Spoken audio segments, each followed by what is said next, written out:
my lane fast, call it high speed. I've been working hard, yeah, I've been working nightly. If you think you'll win, nah, likely. I be taking shots, yeah, cold-blooded, icy. Watching numbers grow is what I call sightseeing. In the front row, run it up when they hype me. The following grows, they know how to ignite me. Call me CEO, I've been running right, see. And I ain't playing games, I create my own lane, making pleasure out of pain, turning losses into... What is up, everybody? Welcome back to State of the Steelers. This is a special broadcast. I have a good buddy of mine, Trevor. He is the a 7-year offensive coach for Bucky Local. How you doing, Trevor? I'm doing great. How about yourself? Oh man, I couldn't be doing any better, man. The Pittsburgh Steelers won 2 games in a row. We're on a bit of a winning streak.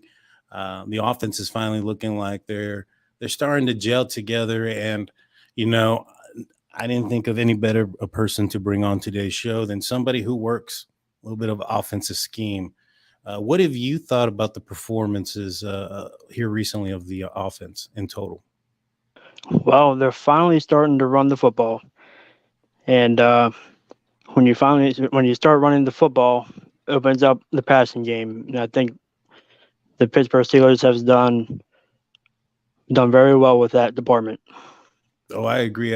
When you look at the stats, they have ran for over 100 yards in the last 5 games, actually going back to against the I believe it was the Eagles. And so they started moving in the right direction.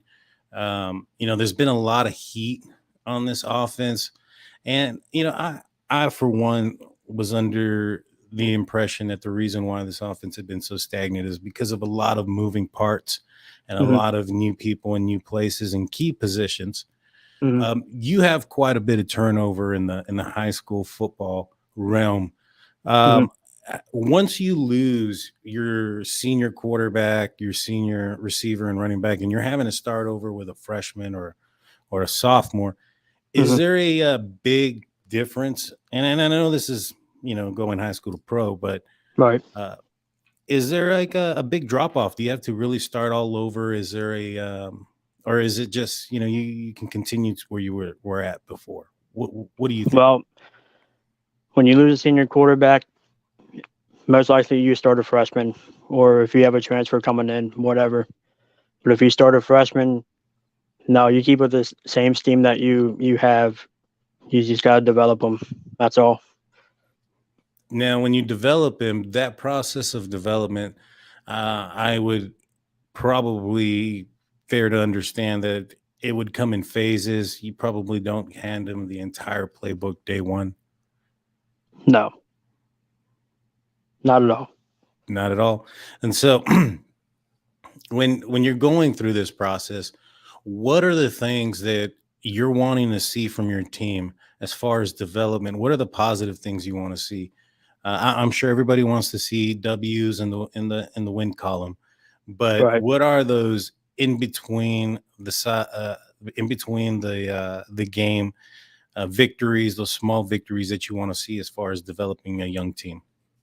Like I said, first you got to develop the running game, then play action passes, short passes with him, get his confidence going, and then if he keeps going, then you can do your short immediate routes. Then you can go deep later on in the season. Right. And so regardless of anything, it's just done in steps. And so when we're looking at a pro offense, I guess it would be probably smart or right to think that, much more complicated, but the offense would still be put out in steps, right? Right. And so that's kind of where I've been alluding that this team has been going this entire year is that, we had to execute a little bit of patience, that, we had a couple of offensive linemen that were new in the to the the center and the right guard position, and these are guys that are basically captains to this point on the offensive line. They're brand new. You have a rookie quarterback. Before him, you had Mr. Trubisky, who was new to the Pittsburgh Steelers. You had right now, currently, our number one wide receiver would arguably be George Pickens. He's a rookie guy. Our running back is a second year guy. Our tight end is a second year guy. very young, very inexperienced in a lot of places. And in my opinion, I felt that this offense needed to start to improve in steps. And I think they're starting to do that. You look Right. at earlier on in this season, you saw a bunch of 3-and-outs and that the offense wasn't being able to maintain possession of the ball. Mhm. Here recently, they may not be getting into the end zone, but they're holding on to the ball. They're not, gassing the defense anymore. And Right. so, how important is that to a defense to be able to hold on to the ball?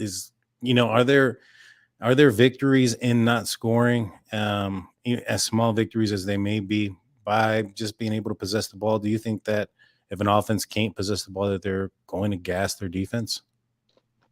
If the offense controls the ball for a very long time, your defense is relaxed, and then once the offense is score a touchdown or at least get a field goal like the Steelers were doing, then the defense should be energized and ready to go. Yeah, no, for sure. And so, I agree with you. And you got to, like I said, it was coming in steps. And like I said before, I've seen this team kind of progress. You look at the personnel that they've been able to put out there and Right. play. Everything changed when Kenny Pickett came in, including the personnel and the play designs. It was a little bit limited, but you also saw somebody like Derek Watt get a lot more snaps than previously. He didn't, under Matt Canada with Ben Roethlisberger and Mitch Trubisky, Derek Watt was MIA. He was just on special teams. Since then, Kenny Pickett comes in. He's out there, whether it's just for pass protect or blocking because they're taking a different running approach. I think he's had a noticeable increase in snaps on the offensive side. Yeah, I agree. I think that this offense has been able to open up the playbook a little bit more since the bye week. I've seen a lot more creativity coming out. I've seen a lot more or a lot less predictability when it comes to this offense. And I think that has to do with this offense starting to master certain portions of the offense. So, for instance, I don't think, and correct me if I'm wrong, but I don't think that this team can go to B without finishing A, or you can't learn multiplication without mastering math. No, I or agree with you. addition. And so, do you see that progression? This year, did you see that there was a lot of failure of execution? Now that they've started to execute, that this playbook getting open a little bit more? I mean, there's been some failures of execution. I mean, there's still some now because of course you got dropsies and getting stopped short. It's just little things that they still have to clean up, but overall, there's a lot of progress is being made. Right. I agree. One thing, and I want to ask you this, because there's been a lot of heat or debate on this. Pre-snap penalties. What, in your opinion, coming from the offensive coaching staff side, what is your opinion on why those things are happening? Is that a lack of coaching, a lack of discipline on the player? Is that a situation where it's a lack of skill, where a player is concerned based on the opponent's ability, that perhaps maybe they're not to that level and are getting out of, starting to make mental mistakes, things of that nature? What would you attribute to a lot of the offensive pre-snap penalties that the Pittsburgh Steelers have had up to this point? I think it's a little bit of both. I mean, of course, you got the offensive coordinator calling from the box, and you got the head coach on the sideline.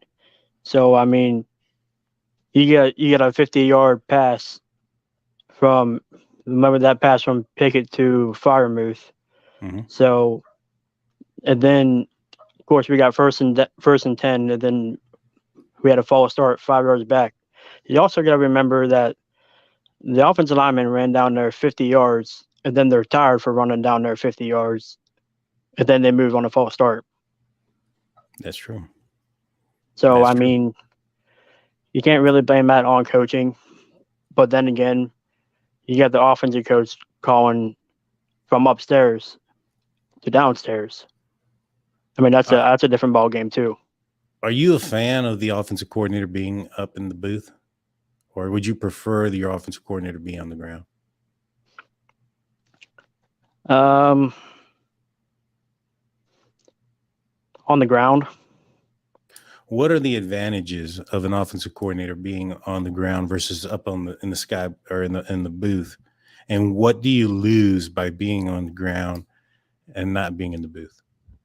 Well, that's why you have an offensive staff. But when you're an offensive coordinator, you have to call your plays in to your quarterback or to your receiver or whoever calls the plays in. But that's why you have offensive guys in the staff and up in the box to help the coach to help the offensive coordinator what you see from up top. Then you call it down to the offensive coordinator or the head coach, whoever calls the plays. Right. So, I mean, that's why I like it from being on the ground. But what would be the benefit just solely from the offensive coordinator that's calling the plays from the ground? Do they see, perhaps weaknesses from the defense that they wouldn't see from up in the top? What is it that they're seeing or keying in on that would make it a bigger advantage? I mean, if you want to go up tempo, I'm assuming that's why you're on the ground. That makes sense. That makes sense. Right. And so you were at a game not too long ago. You believe you were at the Steelers versus Saints game. Correct. And there's been a lot of heat going towards Matt Canada as far as the concepts and the routes. What were you seeing out there on the field? Did you see the receivers having same concepts over and over again? Did you see the receivers not being open? Did you see routes not going deep? Or were you seeing just a young offense having some growing pains and not getting the ball there? I mean, you saw some of the same plays, but they only ran like some of the same plays like twice. I mean, they had a nice deep crossing route, missed Deontay Johnson wide open. Kenny didn't see it. Kenny also missed Fryermuth open in the middle. But their running game was really solid. I thought they ran the ball well. But other than that, I mean, the receivers were getting open. I mean, the rollout game, the play action was really good that game. I think that's what sparked them. Yeah. No, yeah, for sure. For sure. And like I said before, this team's, they're young. The quarterback is extremely young. He was only had a handful of snaps under his belt at that point. Mm-hmm. They were going to learn and grow from it. Great insight as far as that goes. I think, and like I've said it before, there's no way that you can maximize an offense week one with a rookie quarterback. You have to do it in steps. I mean, if not, you end up like a lot of these poor teams that draft high that have these offensive coordinators that are brand new coaches, like the Matt Nagy's of the world, and they go in there, they draft a young rookie quarterback, and they give him 100% of the playbook before he's ready for it. Mm-hmm. And they don't do anything. They end up being a bust, and the whole team ends up picking another quarterback with a different offensive coach that was once a great coordinator somewhere else. And the cycle continues and continues and continues. In my opinion, you got to get some consistency. You want to have some kind of a program that's going to be there longer than 2 years. I mean, you're looking at this offense that has been uprooted, in my opinion, and correct me if I'm wrong, but you had a Ben Roethlisberger offense last season. Prior to last season, the offensive coordinator was Randy Fichtner, and a lot of folks were saying last year the offense didn't look too different, and I don't think it was because it was Matt Canada. I think it had a lot more to do with we saw Ben Roethlisberger's offense. That's the style of offense that he ran. He wanted to get the ball out quick, and he got it out quickly. Sometimes we had some execution issues where receivers weren't catching the ball and the running backs weren't finding the holes. And so that kind of led to why last year was so down. It wasn't just on the offensive game plan or on the offensive the inability of the quarterback to throw the ball down the field or any of those things. A lot of it was execution. So you had Ben Roethlisberger's offense last year. Then you had Mitch Trubisky start the season this year. It's his first year here. You can't give him the full playbook either. You got to give it to him a little bit at a time, learn the fundamentals. And when you look at this team and everybody talks about, oh, they do so much better and hurry up. And in my opinion, that's because they practice, and their fundamental practice in training camp, which I was there for, was the 2-minute drill. They run 2-minute drill every single day, couple times a day. They hone in on that and on 7 shots. And so, that's going to be their bread and butter, and that's what they've been comfortable doing for the last couple of years. And that's because that's what they put in. I was at training camp. I was able to see that firsthand. And so as this team develops, do you think that getting a new offensive coordinator at the end of this season, let's just say that this offense continues in the trajectory that they are heading in, they continue to look positive, would you change the coordinator at that point if the Steelers somehow end up 9-8, 10-7? What would you do? If they go 9-8 and 10-7, let's say they go 10-7, possibly sneak into the playoffs, no, I wouldn't change them. But for the fact is, you're opening up the playbook more. Kenny's starting to run the read option a little bit more. And no, there's no way. They're starting to use Derek Watt, the blocking. And yeah, there's no way. I wouldn't change it. And correct me if I'm wrong. I think Matt Kenna has a year left on his contract anyways. Yeah, I think so too. And the Steelers aren't really a team that fire coordinators. They're a team that allow them to exit out their contract. I look at this team and I see a lot of, I see a lot of Todd Haley first 2 years. The first 2 years Todd Haley was here, I think he went 8-8 both years, and everybody wanted him gone. Everybody wanted him gone. I'm not gonna lie, I was one of them. Yeah, so was I. I'm not gonna lie to you. I was one of the guys going, get this guy out of here. He's a bum. All he does is screens and bubble screens, and the dink and dunk doesn't work with this team. Ben is a big guy with a strong arm. Let him throw it. Let him take control. Let him do this. Let him do that. That was what I was yelling and harping. I was, and to a certain extent, I had a point. And you look at what Haley was doing at that time with being 8-8 in 2 years and not making the playoffs. He had a quarterback that had already made 3 Super Bowl appearances, won 2 of them. He had Antonio Brown. He had in 2013, he had Le'Veon Bell. I believe during those years there was still Troy Polamalu was on the team. You still had a lot of these core guys on the defense still, and the team was going south. And Ben was getting hit a lot. They needed to change some stuff that way they could prolong his career. And that ended up turning into one of the most prolific offenses, that Ben was a part of. He got multiple games where he threw for 5 touchdowns. I think he had 2 games back to back where he threw for 6 touchdowns each. Yeah, I remember that. And that was all under Todd Haley.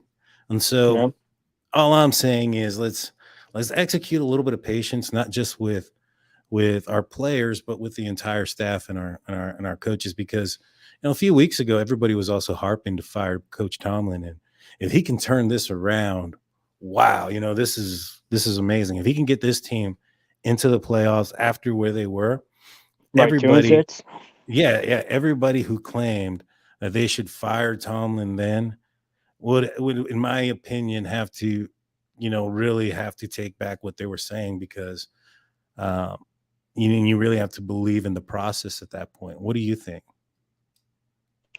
Well, I'm not going to lie. I was one of them of firing Tomlin, like, let's say 4 weeks ago. That sounds about right. But if he can get this team in the playoffs, yeah, there's no way you're firing him. Yeah, well, I don't think the organization would have anyways. I think that even if this team would have had a 6-11, 7-10 type of season, which there's still that possibility. Right. You know what I'm saying? Even if that were to happen, I think that you have to give your guy who's taken your team to 2 Super Bowls, won 1, who's never had a losing record, who's been top of the class, standard is the standard type of coach that if he were to be fired in a heartbeat, would be picked up by probably he'd probably be broadcasting or whatnot because they pay him more. But I guarantee you the calls would be ringing off the hook for him Oh to yeah. go and coach. And Mhm. so, they would allow somebody like that, with that type of pedigree and whatnot to have a year or two where, time to reload and rebuild, so to speak. The Steelers have never had that.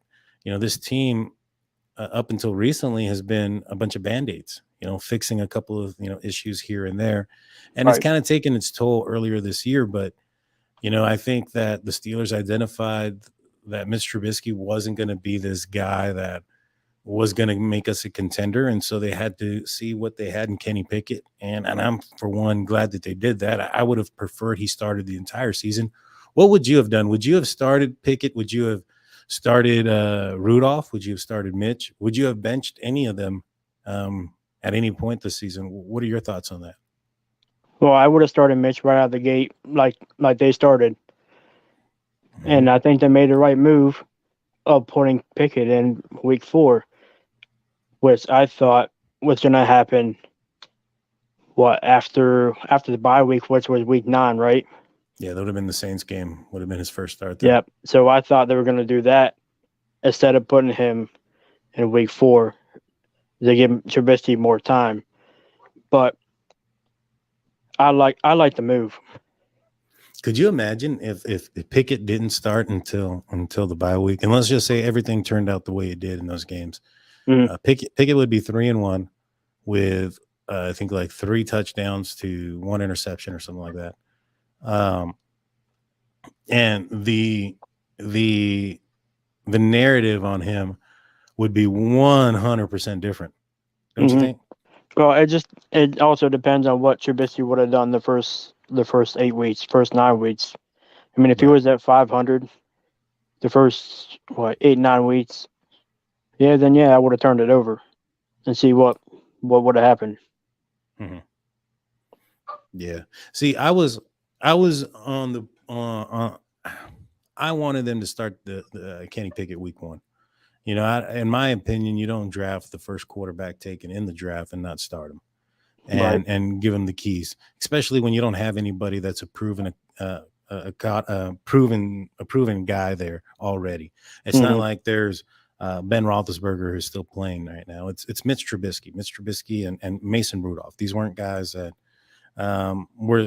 were not, they didn't deserve to be had anything given to them or handed to them. So in my opinion, I felt that if Kenny Pickett proved to be somewhat close, throw him in. Right, I agree.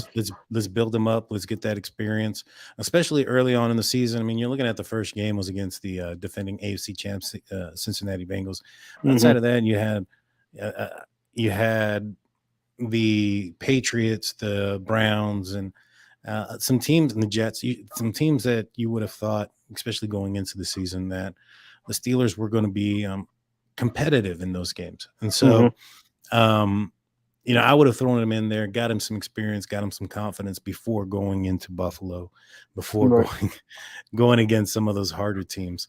But we can't change those things. We can only move forward. And I'm, for one, am glad that he's turned it around and perhaps maybe going through that gauntlet in the beginning Yeah. of his career would be could be a benefit for him. It doesn't seem like it shook his confidence. It didn't shake him as a performer. And so, what doesn't kill you make you stronger, so to speak. And so I think that could make him a better quarterback. What Yeah. are the next things that you're looking for out of Kenny Pickett to take perhaps that next step? I'm looking for when he throws the ball downfield, I'm looking for him to connect on them down throw passes. Mhm. Like that one, the fire move he had last week, he overthrew him a little bit. The one he had in the end zone. Right, That going towards the end zone. he just gotta be a little bit more accurate on those deep balls. Hopefully he does that. He can sling the ball. You think so? You think he can fling it out there pretty good? Well, he's shown it the past couple of weeks. I think he can. I'm not gonna say he can or can't because I don't know. I know that inside of a dome he did well. I'm not going to ding him for something that he couldn't go up against. So he was, I'm not going to ding him for not being able to throw outside. That wasn't what the task was last week. This week, it's a different story. This Pittsburgh Steelers are taking on the Baltimore Ravens at home. It's December. You live a lot closer to Pittsburgh than I do. What is the weather out there, and what is the weather predicted to be this upcoming weekend? It's actually 40 degrees right now, and it's raining. So I looked it up. I think Sunday's supposed to be 45 or 45 or 43 degrees. Mm-hmm. So it's not going to be horrible. No, it's a 1:00 game as well. Is it going to be raining? It says 24%, so I don't think so. Nah, it should be a good day then. It should be a good day. No, and I think that that's what we want to see. I want to see him play. I want to see him also develop. What about George Pickens? He seemed visually upset. Mike Tomlin kind of came to his defense a little bit. Talked about he'd rather say whoa than sick him. Talked about maybe teaching him a little bit more about how to control his behavior on the sideline, mm-hmm. or to how he demonstrates his feelings. Mm-hmm. What did you think about the antics on the sideline? Are you concerned about those things? And do you think that Pickens not getting the ball this weekend was because Kenny wasn't seeing him, or was it because perhaps, and it was brought up during the game by the announcers, they were treating Pickens like a number one. They had a safety over him, and they were covering him double team the entire time. Do you think that had more to do with it? Maybe it was the coverage is what dictated the throws to Deontay Johnson, or was it the scheme? Do you think that perhaps Matt Canada wasn't scheming George Pickens to get the ball? No, I don't think it was Matt Canada's scheme at all. I think it was what you said. I think they double covered him, and Kenny. Without Kenny forcing the ball, there's no way he could throw it to him. So that's why he threw it to Johnson. He threw it to whoever. That's why Pickens only caught one ball, 2 yards, maybe 3 yards. Yeah, I was watching the Ben Roethlisberger podcast, and he was talking with James, and they were laughing about that play because they were like, he's like, man, on the offensive side, you're going to have guys that are calling and complaining, and I don't get the ball, and it's a constant thing, and that you'll give him a screen just to kind of hush him out. And he kind of said, all right, guys, we got this guy getting kind of mad here. We need to throw him something. Let's throw out a screen real quick just to get him the ball in his hands. And so, he was like, I guarantee you that's what that was. I also thought that's what that was. But yeah, I didn't think it had anything to do with the offensive coordinator. I feel that you look at the way this team has been winning. They've been winning a lot of close games. They've been winning without turning the ball over. Mm-hmm. I don't think forcing the ball into double coverage is probably the answer when you're not winning. Now, if you need to, take a chance because you're behind and you need to make a play, that's one thing. But don't be out there careless and just to make somebody happy. Throw it in double coverage, because that's when you find yourself on the wrong end of the turnover battle, which the Steelers haven't been for over a month now. And so, for over a month, they've been on the positive side of that turnover battle. They haven't turned the ball over at all. And, that's been part of the formula for success on this team. You don't want to wreck this guy's, confidence. Try to make him force a ball, he gets picked, then he's also going to lose confidence in his receiver. And so we just got to let these things develop naturally, in my opinion, and let this offense grow. Mm-hmm. Do you think, though, and in my opinion, I've noticed this before, when there's been players who have complained or shown frustration that have a certain skill set, they usually tend to get the ball the next week. Do you think that that the Steelers are going to highlight George Pickens this upcoming week against the Ravens? Not necessarily of the offensive game plan, but the Ravens' pass defense isn't very good either. So I think they're 20th against the pass, I think. So unless they have a safety over the top like the Falcons did, I expect them to have a big day, about 70 to 80 yards. Oh, that would be good. That would definitely be good. I think so too. I think that everybody's going to start to key in on this running game that the Steelers have had, and that's going to open up some passing opportunities down the field. I'm looking forward to that because I think we have some receivers that are able to do so. I'm a little bit concerned about Deontay Johnson. He had another drop. He had a ball that looked like a fumble. They ended up being overturned. Fortunately for us, it wasn't a fumble. You know, what are your thoughts on him? Do you look at Deontay Johnson as the Steelers' number one wide receiver? And do you think that and if so, do you think that the Steelers made a bad move in extending him this year?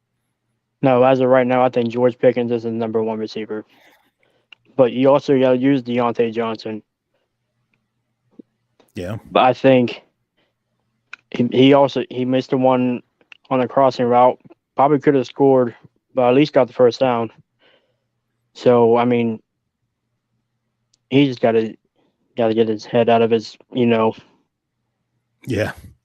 Yeah, no, I know. He definitely and that's one of the things that I had brought up. I guess, I've been a little bit critical of Deontay Johnson. And I've brought it up that in recent weeks we hadn't seen a lot of these drive killers or interceptions, and that was because or turnovers, and that was because there was no coincidence that the targets towards Deontay Johnson had dropped. And so, in my opinion, they were starting to target Muth. They were starting to target Pickens more. And you were seeing these guys who are known to having hands catch the ball in those weighty moments, on those third downs and whatnot, and continue to keep drives going. And so I really liked that. And I think that the defenses are noticing that. And they're going to try to force Pickett to throw the ball to Deontay Johnson. And I think they're going to, that's going to be their game plan. And I think Deontay did some good things. I think that when he caught the ball and started moving forward, instead of trying to dance or jump back and things of that nature. Yeah, he did good that time. Yeah, he started to look a little bit better. I want to bring this up real quick, and I want to comment on the Steelers Freak says the Steelers are playing 70s ball, which will get wins against bad teams, but not do well with tier 1 teams. Kenny has to improve in the red zone. He has 4 TDs in 36 quarters of football. And I agree to that. I agree to a lot of that. But I also want to remind, or what I want to put in my visions of this team and where I'm seeing my optimism isn't that I think this team's going to be a playoff worthy team or a playoff bound team. It's that I want to see the progression going upward. I want to see that needle going up. If wins come out of it and the Steelers happen to make the playoffs, I would be ecstatic. But that's not what I'm looking for at this, portion. I want to see improvement. What I'm seeing is an offense that went from constant 3 and outs, maybe performing for one quarter and then performing for one half. And now performing for majority of the game, moving the ball, not having those constant 3 and outs. Those are the things that I like. That's what I want to see. I want to see the fact that they're taking those steps. Now, they went from 3 and outs to moving the ball to scoring field goals. The next step is get the ball in the end zone a few more times. Fortunately, and I said this early on in the season, it's a 17-game season. So it's a long season. Getting these bumps and bruises and these growing pains out of the way early on in the season could lead to a team that gels together late and maybe make a push. I, for one, am not going to try to get excited until after this week. If the Steelers win this week and go to 6-7, I might start getting a little bit more antsy about it. Yeah. Where are you on that? Are you looking at the playoff picture yet? Are you busting out the ESPN playoff predictor or machine? Has that happened yet for you? Yes, I'm not gonna lie to you. I have. I looked at it yesterday. I'm not gonna lie. I wasn't a little excited, but I will get really excited if we win this week, like you said. Yeah. I mean, this week would be huge because it's an AFC opponent. It's a division rival. It's a game that is also at home. And so it's going to build some confidence. This team, I know there's a lot of rookies that don't maybe not understand the rivalry like a veteran on this team when it comes to Steelers versus Ravens.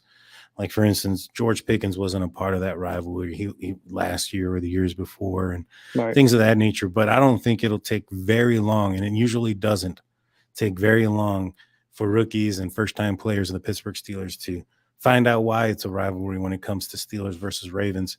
And I think this is going to be a physical game. And when you're looking at a division game, as much as I would like to see the Steelers put up 30 or win by 15 or whatnot, that's usually not what happens in these games. These games are usually lower scoring, and these games are usually won by one score. And that's been regardless of who was at quarterback, whether it was a guy named Duck or a Hall of Famer named Ben Roethlisberger.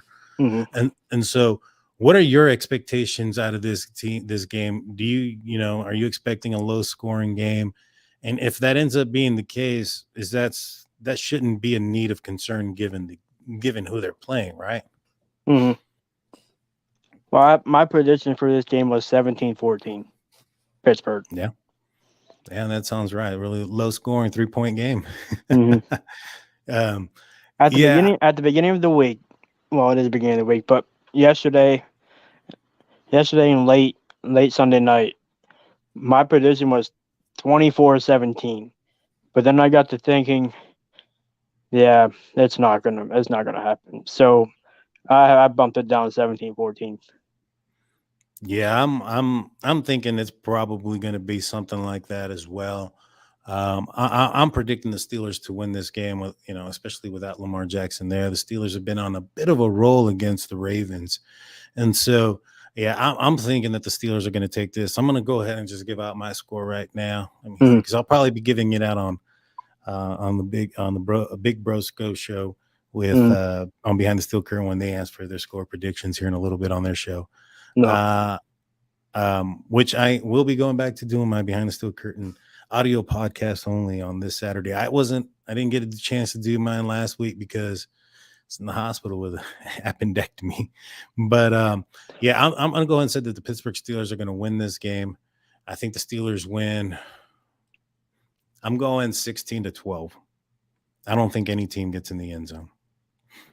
All field goals, huh? All field goals. Well, Boz. I think Boz is coming back. Yeah. Especially if Boz is back. I don't, if Boz isn't back, then I think the Steelers might have to play a little bit more aggressive. Maybe. I don't know, man. Matthew Wright's been doing pretty good. He's been doing pretty good. I agree, but what's up with him doinking these field goals? I think he thinks he's in that league where you get an extra point by kissing the field goal post. I guess. I don't remember what league it is. I know there's a league out there that if you hit the post, it's like a point or something like that. I don't know. We have a couple questions. We'll answer a few questions and comments, and let us know what your score prediction is in the live chat, guys, and we'll go through it. Claude Bishop asks, do you re-sign Benny Snell this year, in this offseason?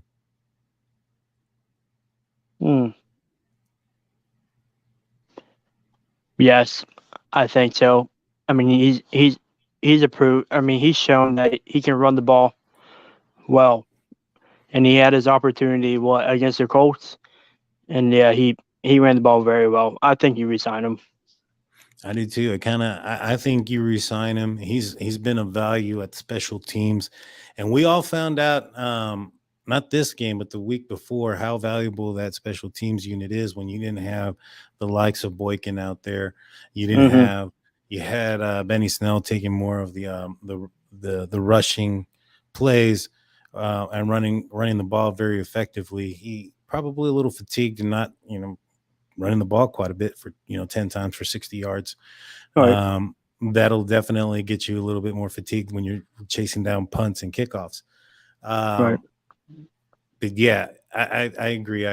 But if the Steelers can get in the end zone once or twice, I would, against the Ravens, I find that would definitely be a huge step in the right forward, but I wouldn't fault them if they don't. This is, like I said, this is a rivalry game. This is a rivalry team.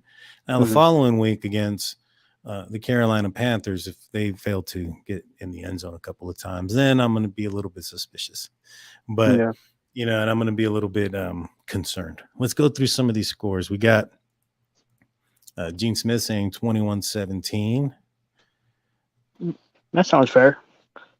We have George OTJ saying 2016. I like that. And so that worries me a little bit. Yeah, I think the Steelers can get to 16, maybe. Let me see. If they were to take one, that'd be 20. They might get to 20 points, but that's going to be tough because, this has always been a game that has been close and been low scoring. And when you have two offenses that, well, let's face it, they're probably not, what they were at one point when you had Ben Roethlisberger and when you've had Lamar Jackson fully healthy. And so you're looking at two offenses that are going up against a couple of good defenses. It's going to be a battle out there. And I, for one, hope that Bowles is back because the Ravens have a guy in Tucker on the opposite side. And I think this is going to be a game where field goals and possession are going to be and field possession are going to be key. Before I let you go there, do you have any final words for everybody? What are your final thoughts? And, give us a record prediction for the rest of the year. That's tough because in my heart, I want to go 10-7. I think everybody's heart is collectively saying 10-7. But I think we can go 9-8. I think if we go 9-8, maybe we'll squeeze into the playoffs, but I don't think so. But if we get on a roll and go 10-7, I think we make it. I think we do as well. I think if the Steelers can get double digits wins in the win column, they definitely have that opportunity. And the rest of the season, the schedule doesn't look very difficult. No. Lamar is probably not going to be there, Gene. I see your question there. Harbaugh came out and said earlier that he was not anticipating him playing. It's not impossible that he plays, but he more than likely won't. You have Carolina. I think in my opinion, honestly, the one team on this schedule that's kind of starting to worry me. The Raiders. Yes, sir. Yeah. It's the Vegas Raiders. That's the one team that I think could play spoiler for us. I think the rest of these teams on this schedule, they're not going to be cakewalk or anything like that, but they're games that I feel the Steelers have a competitive edge basically because of their defense. And I think the offense is moving in the right direction, especially in the running game, like you mentioned before. I think they have an advantage against the rest of the teams. Even against the Ravens, I think the Steelers have their number. They've won several times in a row already. Lamar Jackson hasn't been his best when he's played the Steelers. So, I think the last time the Steelers lost was in 2019, and that was with, Duck and Mason Rudolph. So it's been a while. So 9-8, 10-7. I think the Steelers definitely are in that ballpark. Yeah, I think so too. I think that Raiders game is going to be a big question mark, but it's be on Christmas Eve. The Steelers will be wearing their throwback jerseys with a patch on it for the 50th, for the anniversary of the Immaculate Reception, 50-year anniversary. They're going to wear the block number jerseys? They're going to wear the block number jerseys. Oh, nice. And everybody's kind of like speculating right now that perhaps people, I hope. What would you think of if the Steelers wore the gray face masks too? Oh, I'd love it. I would too, man. I want to see that combination out there. I really do. I want to see an old school uniform, like a real one, with including the face mask. But that's going to do it for us today, guys. Trevor, thank you so much. Good luck in the future with your team, the Bucky Local. What is y'all's y'all the Bucky Local Panthers. What Yeah. is it again? Yeah, That's right, Buckeye that's what I local Panthers. Buckeye Local Panthers. There we go. Good luck in your future and moving on. Is that 230-pound running back going to be there next year? No, he's a senior. Oh, wow. So He was only time like to- 210, 215. oh, gotcha. Well, he looked like a 230-pound guy out there. He was rumbling and tumbling over everybody, man. Well, good luck finding a guy of that statue next season to fill in his shoes. And good luck on y'all's running game. But with that being said, oh, you're welcome. With that being said, everybody, I'm Daniel J. This is State of the Steelers. Please hit that like and subscribe button on your way out. With that being said, peace.